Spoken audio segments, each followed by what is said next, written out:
of wine fermentation. Now, what does wine actually contain? It contains around 80 to 85% of water, 10 to 17% alcohol. We have three different types of wines in terms of alcohol. What we call as low alcohol wines, that's below 5%. Then below 7%, sorry. Below 7%, then 7 to 12% is wine. And 14 and above is fortified wine or high alcohol wine.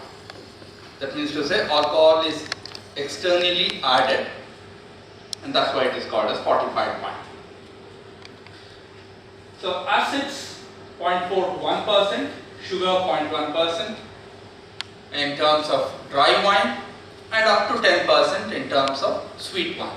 And what you get in Goa with the most popular wine is the port wine, which is actually a sweet wine.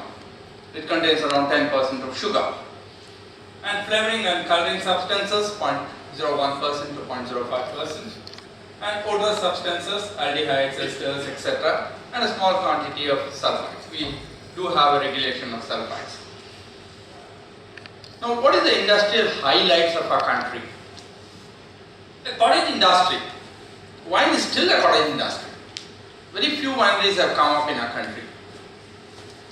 And quite often, the amount of wine that we are producing is essentially so small that it cannot end up in the market also. It has to be sold at your own house or in the nearby market. It cannot end up in a shopping mall also. Now, this is a new industry. It requires a lot of support. You would be amazed if I tell you that even Goan government doesn't give enough support to wine. There's only 2 states which has a wine policy. The first wine policy was brought out by Maharashtra, and the second wine policy was brought out by Karnataka. So even Goa doesn't have a wine policy, even today. Because even in Goa, wine has to be sold under alcohol license. It cannot be sold without an alcohol license. The third state which is now formulating a wine policy is Himachal Pradesh, where they have a huge quantity of fruit wines. Now, we are now in the state of, while introducing me, Professor Rodriguez said that I'm a member of the Alcohol Scientific Board on FSSAI, that is Food Safety and Standard Authority of India. Now, earlier, food was controlled by many ministries. All the grains were controlled by Ministry of Agriculture. The processed food were controlled by Ministry of Health. The juvenile foods were controlled by Ministry of Women and Child Welfare. And any processing, the taking of a raw food to the processing was controlled by Ministry of Economics. So, now it was very difficult for any industry to get a license from all of them.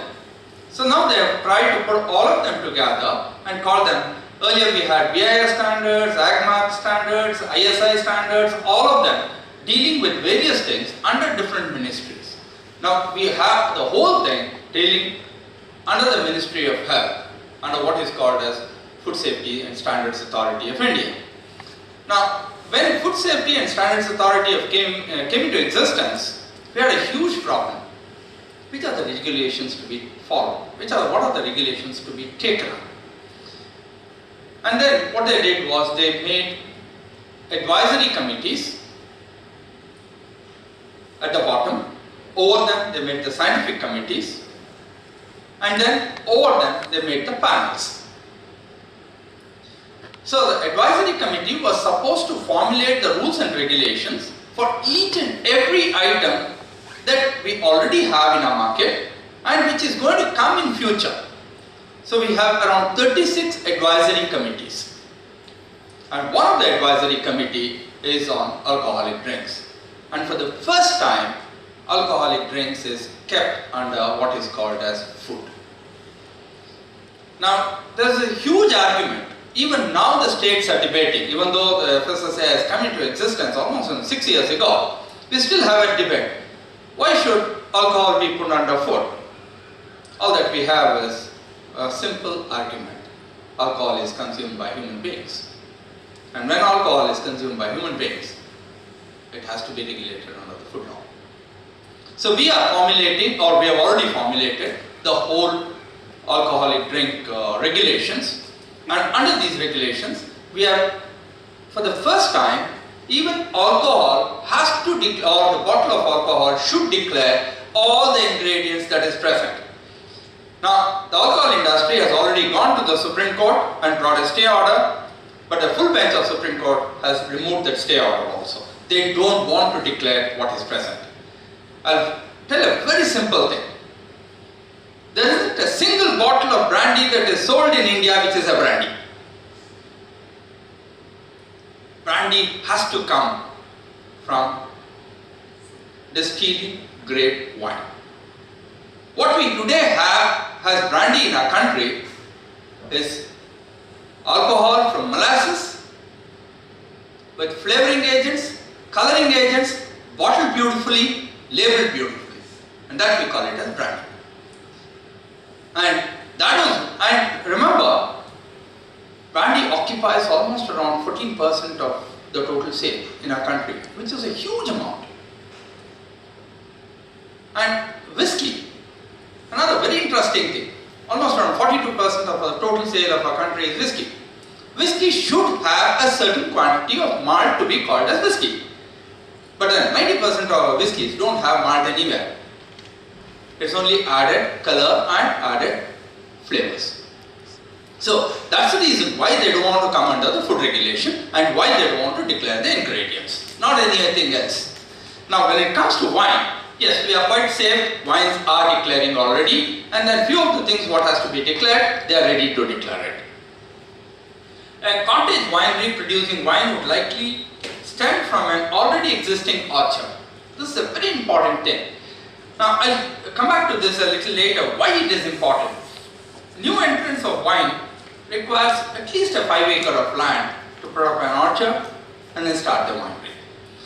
Now please remember, why is that Indian winery did not develop and become a world scenario like other wineries?